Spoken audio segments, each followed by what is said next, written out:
বস্তাগুলো যে খুব ভালো বস্তা। এই গরুটা শর্ট খেয়ে টোটালে কয়দিন আছে গরুগুলো পালন করা তাই বলেন। আসসালামু আলাইকুম, প্রান্তিক খামারের গোয়ালঘর পেজ ও ইউটিউব চ্যানেল থেকে আমি আছি আপনাদের সাথে শাইন আলম। আজকে এসেছি জাকির এগ্রো ফার্মে। এই জাকির এগ্রো ফার্মের গরুগুলা সম্পর্কে আপনাদের সাথে আলোচনা করব এবং কি কি নির্দেশনা দিই সেই নির্দেশনাগুলো আপনাদেরকে একটু দেখানোর চেষ্টা করব। চলুন ভিডিওটি শুরু করি। ভিডিওর শুরুতেই কিন্তু এই গোয়ালের কিছু নমুনা আমি আপনাদেরকে দেখিয়েছি। ভিডিওর শুরুতেই থাকেন এবং এই গোয়ালের সর্বশেষ কি অবস্থা হয় সেটাও আপনাদেরকে দেখাবো। এই গোয়ালে দুটো গরু আছে, দেখতে পাচ্ছেন দুটোই কিন্তু লাল শাহিওয়াল। খুবই কোরবানের সময় এই লাল শাহিওয়ালের কিন্তু খুবই চাহিদা থাকে, মারাত্মক চাহিদা থাকে। এক কথায় সবার পছন্দের শীর্ষে থাকে এই লাল শাহিওয়াল। কিন্তু একটা সমস্যা দেখেন, এই গোয়ালের প্রচুর পরিমাণে গোবর আছে, এক পাশে ঢুকে মারা, ওই যে পেছনে দেখতে পাচ্ছেন।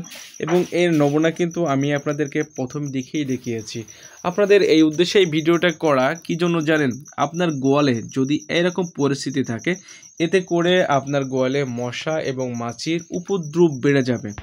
এতে করে আপনার গরুর যে আপনার গৃহপালিত প্রাণীর গায়ে বসবে এবং কামড় দেবে। এতে করে এক ধরনের চর্ম ঘা হবে, যাতে করে ওই চর্ম ঘা থেকে রক্তপাত হবে এবং দেখতেও কেমন যেন মতো একটা বিশ্রীর মতো দেখতে লাগবে।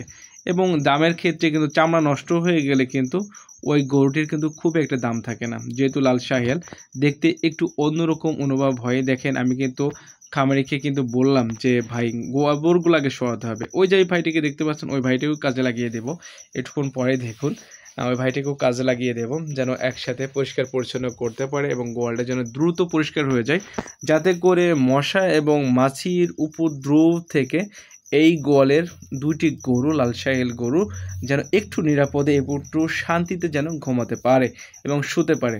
একটা জিনিস লক্ষ্য রাখবেন, আপনার গোয়ালের যে গৃহপালিত প্রাণী আছে, যে গরুগুলো আছে, যাতে করে পোছা পায়খানা করার পরে যেন আপনি যেন সরিয়ে দেন এবং প্রস্রাবটা যেন খুব দ্রুত সরে যায়, যাতে করে আপনার গোয়ালটা দ্রুত শুকিয়ে যায়, যাতে করে যেন কোথায় যেন প্রস্রাবটা আটকিয়ে না থাকে। যদি আটকিয়ে থাকে সেই ক্ষেত্রে কিন্তু মশা কিন্তু খুব দ্রুত বাড়বে। কেন দ্রুত বাড়বে? কেন? ওখানে পানি জমা থাকবে। আমরা সবাই জানি মশা কিন্তু পানিতে ডিম পাড়ে এবং ওখান থেকে কিন্তু প্রচুর পরিমাণে মশার জন্মগ্রহণ করতে পারে। এই জন্য আপনার গোয়ালের পানি নিষ্কাশন ব্যবস্থা বা প্রস্রাব নিষ্কাশন ব্যবস্থাটা খুব সুন্দর থাকতে হবে, যাতে করে আপনার গরুর কোনো ঝুট ঝামেলা না হয়। এবং দেখেন, গোবরগুলা কিন্তু সাথে সাথেই কিন্তু সরানোর ব্যবস্থা চলছে। একটু পরে বাস্তায় কিন্তু ভরা হবে, সেটাও আমি আপনাদেরকে দেখাবো।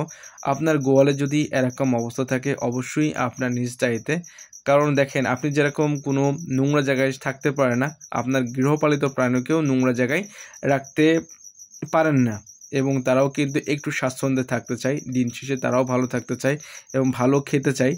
একটু নর্মাল খাবার দিলেও কিন্তু দেখবেন যে আপনি যেমন খেতে পারেন না, গরুগুলোও কিন্তু খেতে পারে না। এবং দেখেন, আস্তে আস্তে কিন্তু গোয়ালের পরিষ্কার পরিচ্ছন্নতা চলছে। সেই ফাঁকে খামারি গরুগুলোকে কী খেতে দিয়েছে সেইগুলো একটু দেখালাম। তার একটু নমুনা, একদম প্রাকৃতিক পর্যায়ের খাবার। দেখেন, গোবরগুলা কিন্তু বাস্তায় ভরা চলছে। ওখান থেকে কিন্তু তার ঘরের ছাদে উঠাই দেবে। এই যে দুটো বস্তা অলরেডি ভরা হয়ে গেছে, অল্প অল্প করে আর কিছু আছে, আরেকটা বস্তা ভরা চলছে। অবশ্যই আপনার গোয়ালে যদি এরকম নোংরা কিছু থাকে, অবশ্যই পরিষ্কার পরিচ্ছন্নতা রাখবেন। এবং ভিডিওটি কেমন হলো অবশ্যই লাইক কমেন্টস করে শেয়ার দিয়ে পাশে থাকবেন ইনশাআল্লাহ।